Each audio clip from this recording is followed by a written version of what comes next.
통해서 지혜로운 건축자라는 제목으로 함께 말씀을 나누겠습니다. 고린도전서 3장 1절에서 15절 말씀을 함께 교독하면서 읽도록 하겠습니다. 고린도전서 3장 1절 말씀을 제가 먼저 읽겠습니다. 형제들아, 내가 신령한 자들을 대함과 같이 너희에게 말할 수 없어서 육신에 속한 자, 곧 그리스도 안에서 어린 아이들을 대함과 같이 하노라. 내가 너희를 젖으로 먹이고 밥으로 아니하였느니 이는 너희가 감당하지 못하였으니 지금도 못하리라. 너희는 아직도 육신에 속한 자로다. 너희 가운데 시기와 분쟁이 있으니 어찌 육신에 속하여 사람을 따라 행함이 아니리요. 어떤 이는 말하되 나는 바울에게라 하고 다른 이는 나는 아볼로에게라 하니 너희가 육의 사람이 아니니라. 그런즉 아볼로는 무엇이며 바울은 무엇이냐? 그들은 주께서 각각 주신 대로 너희로 하여금 믿게 한 사역자들이니라. 나는 심었고 아볼로는 물을 주었으되 오직 하나님께서 자라나게 하셨나니. 그런즉 심는 이나 물 주는 이는 아무것도 아니로되 오직 자라게 하시는 이는 하나님뿐이니라. 심는 이와 물 주는 이는 한 가지이나 각각 자기가 일한 대로 자기의 상을 받으리라. 우리는 하나님의 동역자들이요 너희는 하나님의 밭이요 하나님의 집이니라. 내게 주신 하나님의 은혜를 따라 내가 지혜로운 건축자와 같이 터를 닦아두네. 다른 이가 그 위에 세우나 그러나 각각 어떻게 그 위에 세울까를 조심할지니라. 이 닦아둔 것 외에 능히 다른 터를 닦아둘 자가 없으니 이 터는 곧 예수 그리스도라. 만일 누구든지 금이나 은이나 보석이나 나무나 풀이나 집으로 이 터 위에 세우면 각 사람의 공적이 나타날 터인데 그날이 공적을 밝히리니 이는 불로 나타내고 그 불이 각 사람의 공적이 어떠한 것을 시험할 것임이라. 만일 누구든지 그 위에 세운 공적이 그대로 있으면 상을 받고 누구든지 그 공적이 불타면 해를 받으리니 그러나 자신은 구원을 받되 불 가운데서 받은 것 같으리라. 아멘. 신앙생활은 이렇게 성장을 합니다. 시편 1장 3절에 시냇가에 심은 나무에 대해서 나오죠. 우리가 하나님을 만나기 전에는 광야에 사막에 심기운 나무와 같습니다. 결국은 죽은 나무, 죽을 나무와 같은 인생인 것이죠. 하나님을 만나지 못하면 죽음의 심판을 면할 수가 없습니다. 그렇기 때문에 이 세상에 사는 것이 광야에 심은 나무와 같고 사막에 심겨진 나무와 같은 것입니다. 그런데 우리가 하나님의 은혜를 따라 하나님의 은혜, 하나님의 말씀, 시냇가에 심은 나무가 되었습니다. 여러분, 시냇가에 심은 나무는 아무 걱정할 필요가 없습니다. 옆에 시냇가에 물이 흘러내리고 있기 때문에 걱정할 것이 없다는 것입니다. 하나님의 은혜, 하나님의 말씀이 흘러내리고 있는데 우리가 무엇을 걱정합니까? 우리는 시냇가에 심은 나무와 같습니다. 시냇가에 심은 나무는 철을 따라 열매를 맺는다 라고 시편은 말합니다. 중요한 것은 신앙은 성장을 합니다. 시냇가에 심은 나무는 철을 따라서 열매를 맺습니다. 그것이 바른 신앙생활입니다. 신앙생활은 반드시 철을 따라 열매를 맺습니다. 하나님의 때에 따라 그 시간표가 되면 열매를 맺게 되는 것이 정상적인 신앙생활입니다.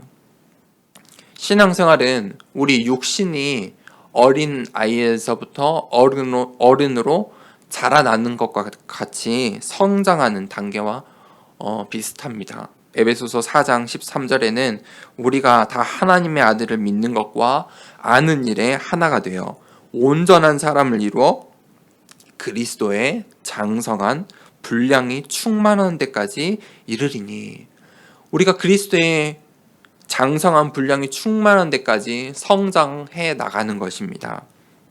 그것이 신앙생활입니다.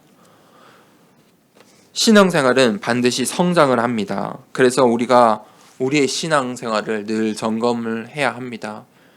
내가 어떻게 복음을 받았고 어떻게 신앙생활을 하고 있고 나의 신앙생활이 오늘이 어떤 열매를 맺고 있는지 잘 점검을 해야 한다는 것입니다. 그렇게 우리는 신앙을 가지고 이 땅에 살아갑니다.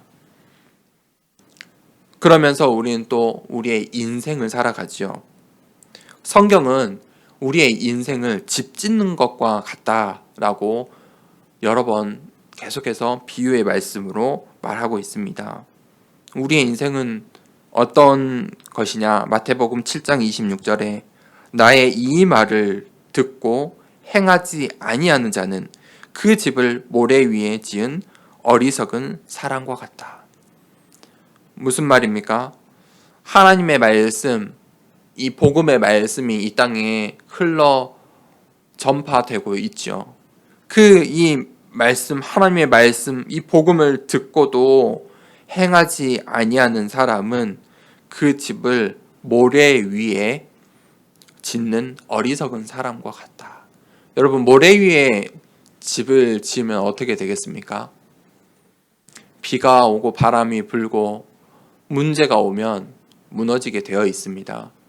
그 집이 어떤 집이냐 상관없습니다. 금으로 지었던, 벽돌로 지었던, 1층으로 지었던, 10층으로 지었던, 100층으로 지었던 모래 위에 지은 집은 똑같이 무너지게 되어 있습니다. 허망한 것이지요.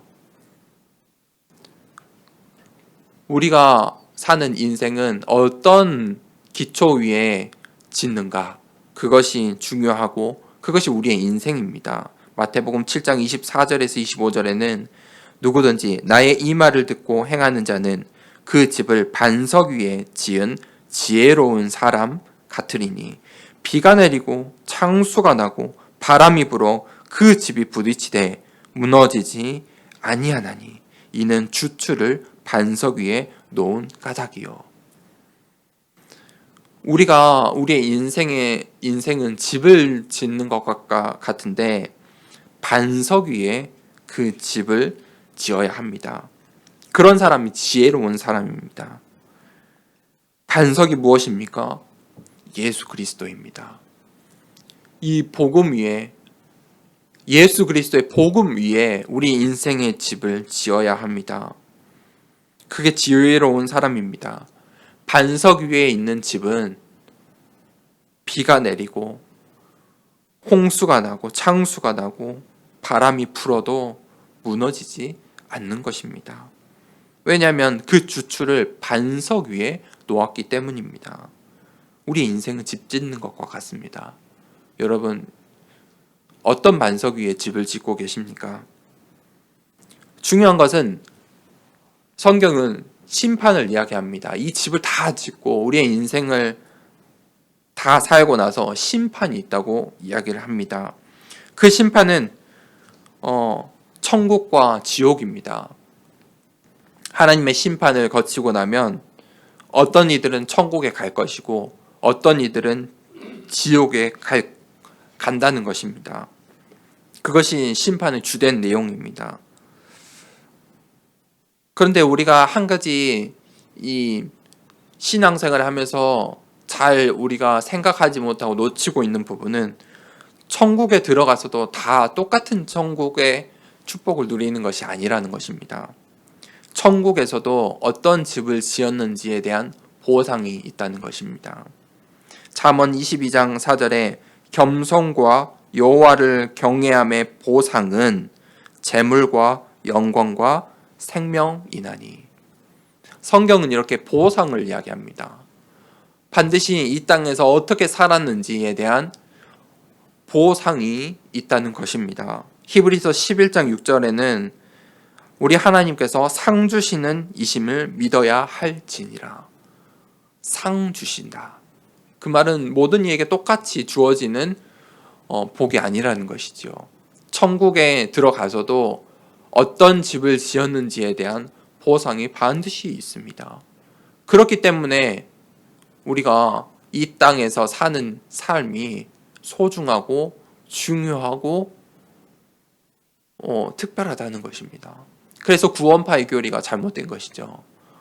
이 땅에서 사는 삶이 대충 복음 받았다고 끝나는 그런 삶이 아니라는 것입니다.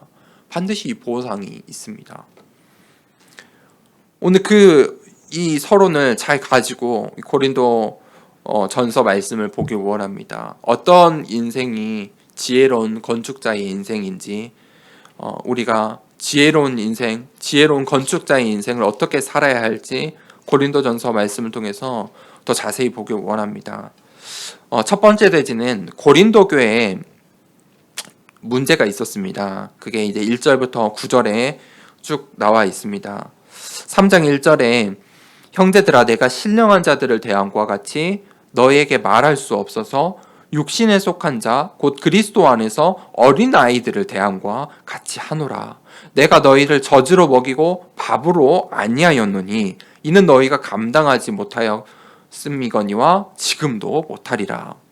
여러분, 어떤 사람들이 신령한 자입니까? 신령한 자란 말은 성령의 인도받는 사람입니다. 성령의 인도를 받는 사람, 그 사람이 신령한 자입니다. 그게 성장하는 그리스도인의 정상적인 모습입니다. 우리가 우리의 신앙생활이 신령한 자가 되어야 합니다. 성령의 인도를 받아야 합니다. 여러분, 우리가 이 땅에서 성장을 해 나갈수록 어떻게 됩니까? 이 땅에서 나이를 많이 먹어갈수록 이 땅에 있는 세상의 수많은 사회의 이치도 배우고 경험도 하고 세상도 알아가면서 어떻게 됩니까? 저 젊은 아이들은 중학생, 우리가 중2병이라고 하죠. 그때 딱 이 세상을 아는 그 친구들이 이 세상에 떵떵거리면서 모든 것이 다 할 수 있을 것 같은 그런 자세이지 않습니까? 그런데 인생을 마감하는 70대, 80대 어른들은 어떻게 합니까? 말 안 하죠. 그냥 가벼운 이 세상의 일들은 말하지 아니하고 넘어가시기도 하고, 세상의 모든 것을 경험한 그 어른과 노인과 이제 중학생과 차이가 있죠. 그래서 우리의 인생은 벼와 같다고 해요. 벼가 익어가잖아요. 벼가 익어가면 열매가 많이 맺혀요. 그러면 열매가 커지고 열매가 많을수록 벼가 어떻게 됩니까? 숙여져요. 열매가 없으면요, 하늘로 비 쏟아있는데 열매가 많은 벼일수록 고개를 숙여요. 그게 우리의 인생이에요. 그런데 이 고린도 교회가 어떤 문제 속에 있었냐면, 고린도 교회의 수준은 어떠했냐면 어린아이와 같았대요. 그래서 이 바울이 밥을 줘야 하는데, 지금 때는, 시기는 밥을 먹여야 되는데 밥을 먹지 못해서 젖을 주고 있다. 무슨 말입니까? 고린도 교회의 수준이라는 겁니다. 여러분, 영적인 우리의 신앙은 이 영적인 상태는 수준이 있습니다. 여러분, 어떤 수준입니까? 나는 어떤 수준입니까? 이 고린도 교회는 젖먹는 수준이었다는 것입니다. 우리가 늘 우리의 인생을 육신의 눈으로만 바라보지 않고 바라보지 말고 영적인 눈으로도 우리의 인생을, 나의 인생을 돌아보아야 합니다. 나의 영혼은, 나의 영적인 수준은 어떤 상태인가? 우리 아이들처럼 젖을 먹어야 되는 상태인가? 죽을 먹어야 되는 상태인가? 아니면 하나님께서 주시는 이 세상에 있는 수많은 축복을 누릴 수 있는 다양한 밥을 먹을 수 있는 어른인가? 그것을 잘 점검해야 합니다. 3절에는 너희가 아직도 육신에 속한 자로다. 너희 가운데 시기와 분쟁이 있으니 어찌 육신에 속하여 사람을 따라 행함이 아니리요. 고린도 교회가 그렇다고 해서 구원을 받지 못한 자들은 아닙니다. 고린도 교회에 구원이 있었습니다. 그 사람들이 이 고린도 교회 성도들도 구원을 받았습니다. 그렇지만 구원을 받았지만 육에 속한 사람이었다는 것입니다. 구원은 받았는데 세상의 방식대로 살고 있다는 것입니다. 구원은 받았는데 아직도 구원받은 그 상태, 어린아이의 상태로 신앙생활을 하고 있다는 것입니다. 고린도 교회에 보여지는 그 문제가 곧 그들의 수준이었다는 것입니다. 곧 고린도 교회에 주어진 그 문제가 그들의 상태였다는 것입니다. 문제가 있을 때 그 사람의 수준이 드러납니다. 우리 인생에 문제가 찾아올 때 나의 수준이 드러납니다. 그것을 볼 수 있어야 그 문제를 이겨내고 성장할 수 있습니다. 우리 아이들이 병을 한 가지, 두 가지씩 이겨내고 1살, 2살 먹어가면서 성장하지 않습니까? 우리의 신앙도 그러하여야 합니다. 고린도 교회가 어떤 수준이었습니까? 이 땅에 살아가면서 우리가 주의해야 할 점입니다.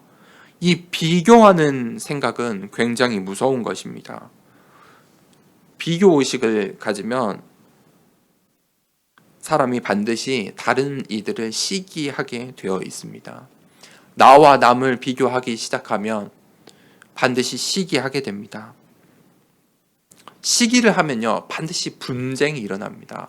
싸우게 되어 있습니다. 서로 싸우게 되면 그때부터는 파벌을 이룹니다. 서로 팔을 가르게 되어 있습니다. 네 편 내 편 하게 되어 있다는 것입니다. 그러면 그때부터는 자기 중심적으로 살아갑니다. 내 생각만 하게 된다는 것입니다. 그것이 이 세상의 방식입니다. 그런데 그 방식을 가지고 교회 안에 지금 고린도 교회 성도들이 똑같이 교회 안에서도 그렇게 신앙생활을 하고 있다는 것입니다. 그래서 우리가 신앙생활을 하는데 비교하는 것을 주의하셔야 됩니다. 내 인생은 내 인생입니다. 우리가 모두 다 획일적인 인생을 살 수가 없습니다. 이단들은 획일적으로 똑같이 살라고 하죠. 똑같이 그렇게 이야기를 합니다. 그렇지만 하나님께서 우리를 다 다른 모습으로 다른 환경 속에서 살게 하셨습니다. 우리에게 주어지는 축복도 복도 다 달리 찾아올 것입니다. 여러분, 자녀들을 사랑한다고 해서 자녀들이 다 똑같이 성공하기 원하십니까? 절대 그 자녀들은 성공 못합니다. 분명히 상처받고 시험에 들 것입니다. 자녀들의 인생 각자 다 내가 낳았지만 다 다른 것입니다. 쌍둥이도 다른 것입니다. 그것이 사람이고 그것이 인생입니다. 우리가 그것을 알아야 합니다. 비교의식을 절대 가지면 안 됩니다. 비교의식이 찾아오는 순간 반드시 수많은 문제들이 찾아옵니다. 그런데 고린도 교회가 어린 아이와 같은 신앙의 수준을 가지고 있어 세상의 방식대로 서로 비교했다는 것입니다.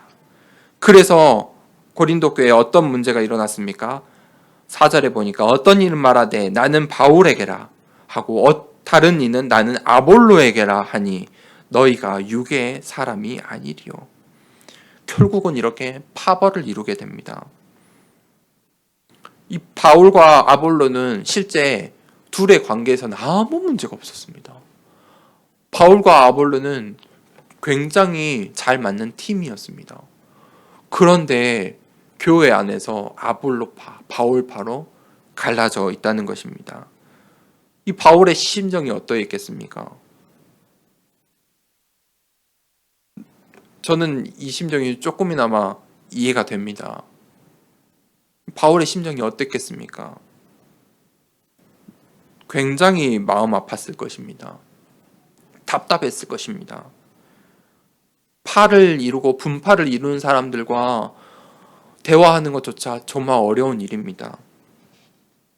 이 아볼로는 어떤 사람이었냐면 바울은 이 고린도 교회를 개척한 사람입니다. 개척한 전도자입니다.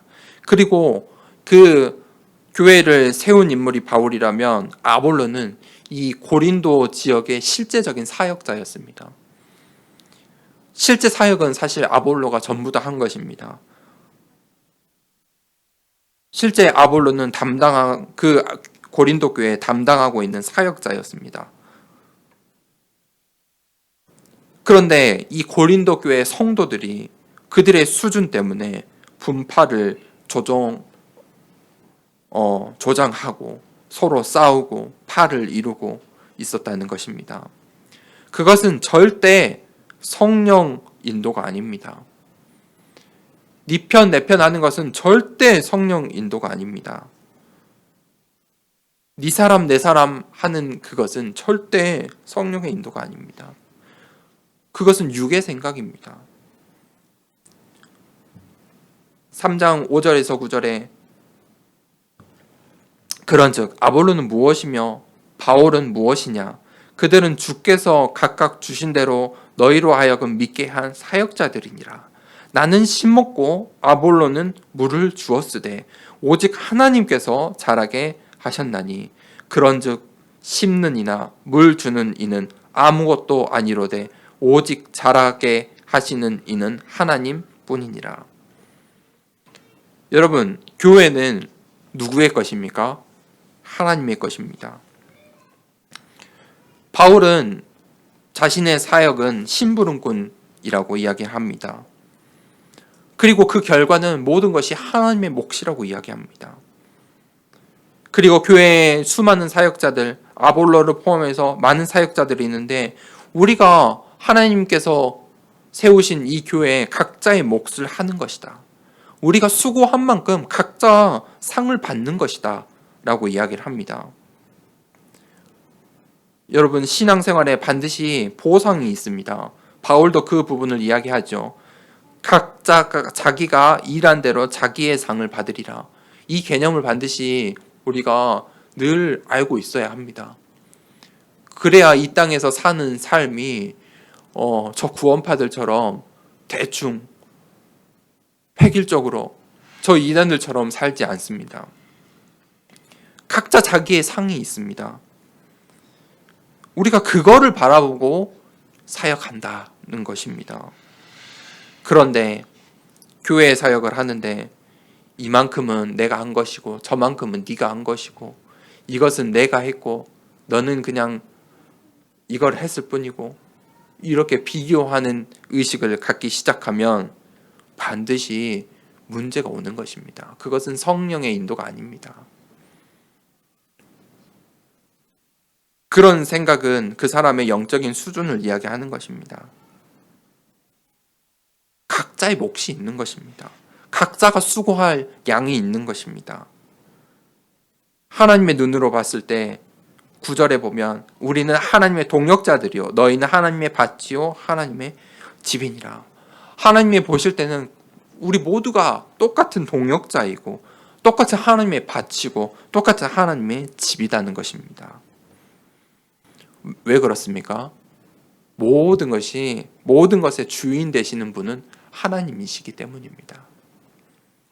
이 땅의 모든 것의 주인은 하나님이십니다. 네게 어디 있고 내게 어디 있습니까? 특별히 교회 안에 네 것이 있고 내 것이 어디 있습니까? 제가 개척했습니까? 아닙니다. 저는 심부름한 것입니다. 이 교회는 하나님의 것입니다.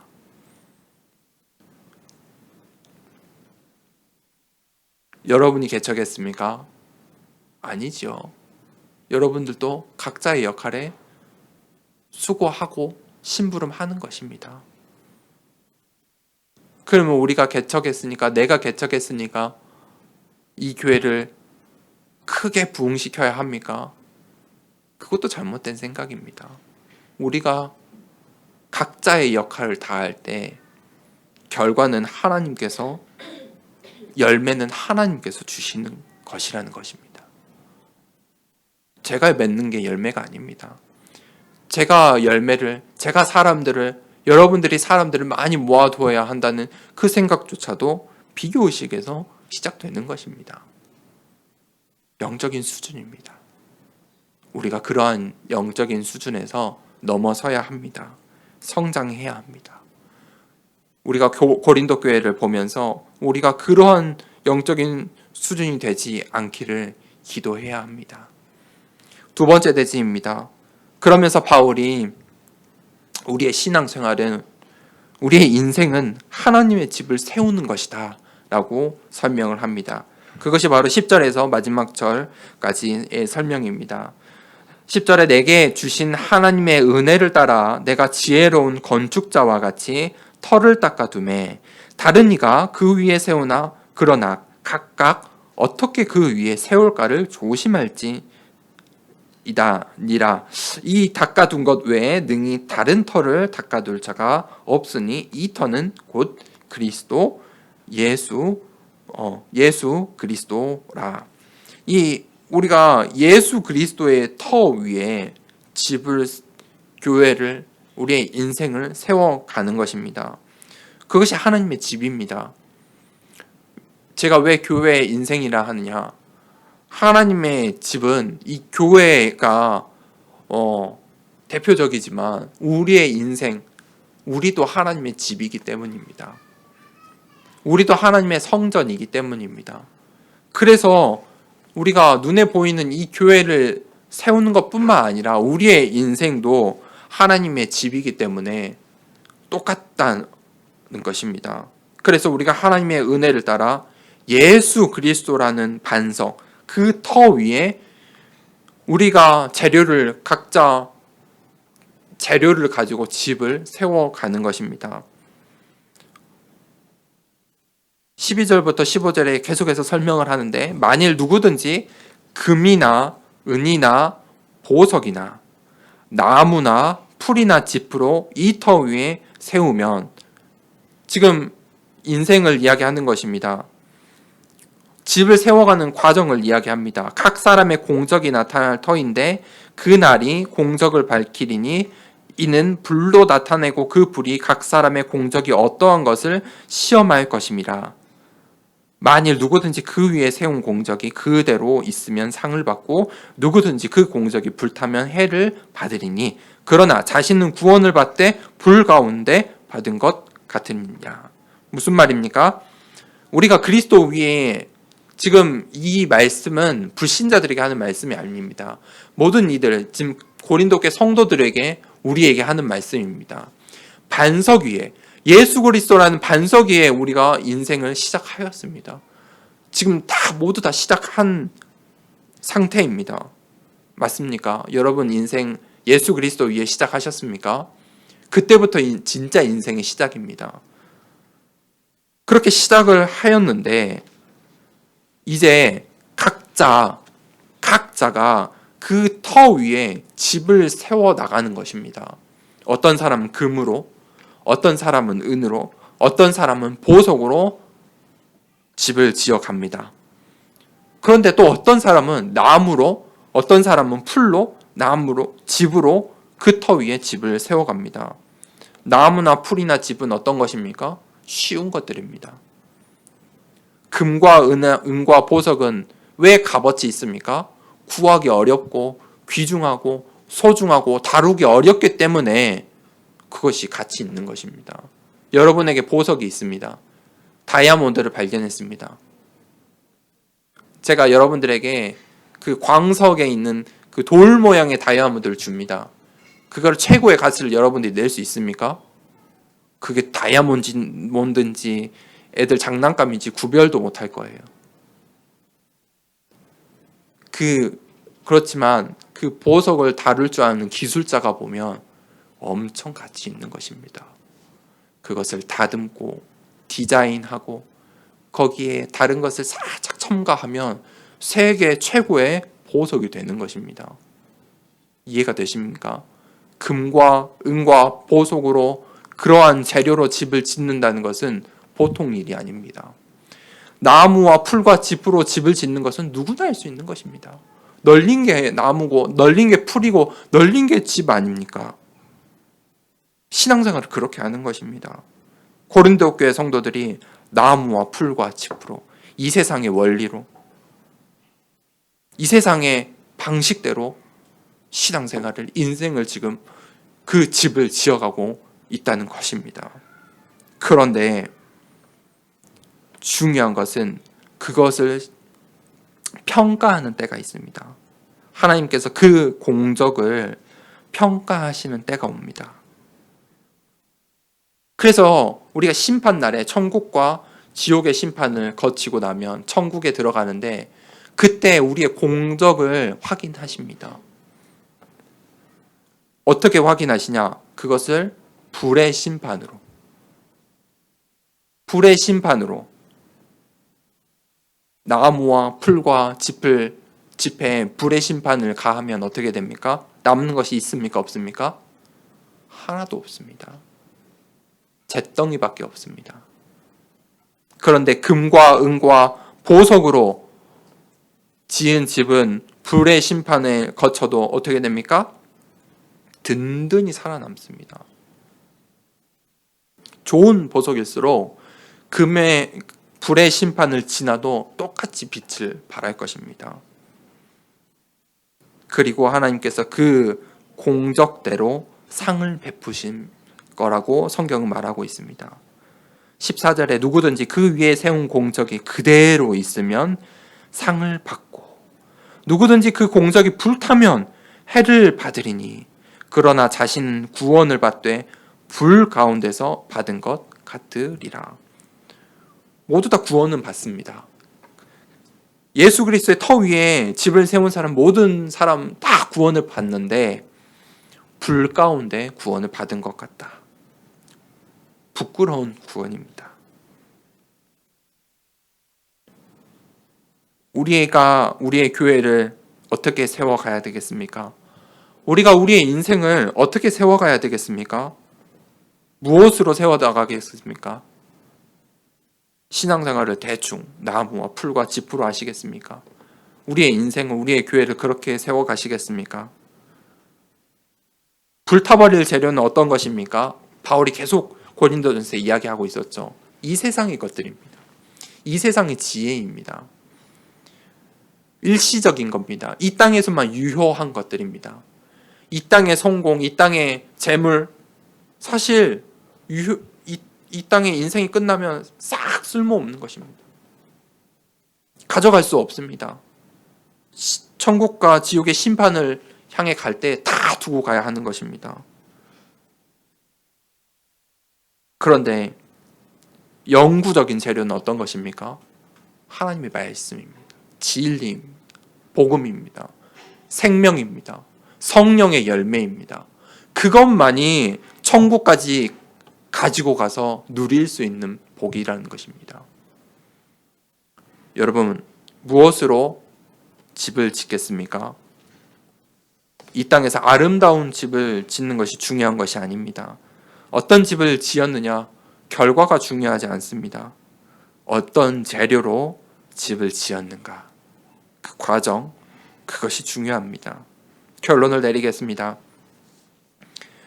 하나님께서 우리에게 사명을 주셨습니다. 그래서 우리가 이 땅에서 치열하게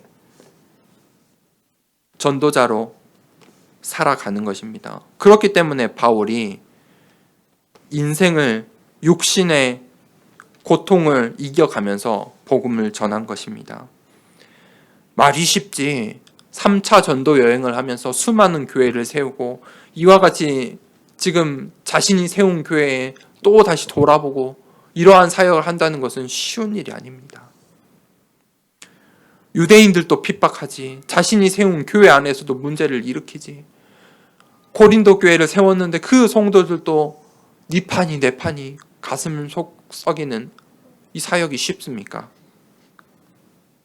그런데 그렇게 해야 될 이유가 있다 이것입니다. 그것이 사명입니다. 각자의 몫이 있다는 것입니다. 이 땅에서 해야 할 일이 있습니다. 그것이 언약이라는 것입니다. 하나님께서 나에게 주신 언약입니다. 여러분, 사람과의 관계를 맺어도 똑같습니다. 우리가 한 번, 두 번 그냥 가게에 가서 물건을 사는데 그 사람과 우리 사이에 약속이 있습니까? 별 약속 없습니다. 그냥 돈 주고 물건 사오고 그 약속만 잘 지키면 됩니다. 그런데 우리 친구들과 내가 이제 친한 친구들과 관계를 하려면 어떻습니까? 마트에 있는 직원들과 같이 관계를 맺습니까? 아니죠. 만나고 대화하는데 일정한 약속이 있습니다. 그 약속이 없으면 친구가 못 되겠죠.